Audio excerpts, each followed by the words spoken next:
Hello, I'm Jason from the Deeper Network, and in this video I will show you how to download your entire transaction history in a CSV file for tax purposes. To start off, go to tax-server.deeper.network/help. Here is the API and all the information on how to use this service. After you've read through this page, it's time to download your CSV file. The best method to use this API is to highlight the web browser example all the way up until the equal sign, and then copy. Do not copy the example Deeper wallet. This link is also available to be copied in the description. Open a Notes application and paste in what you have just copied.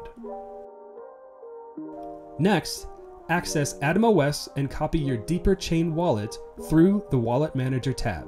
You will paste this after the equal sign.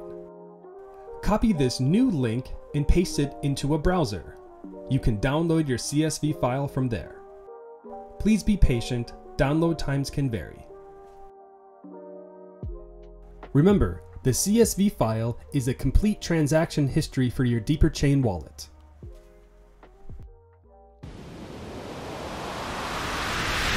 Deeper Network, of the users, by the users, for the users.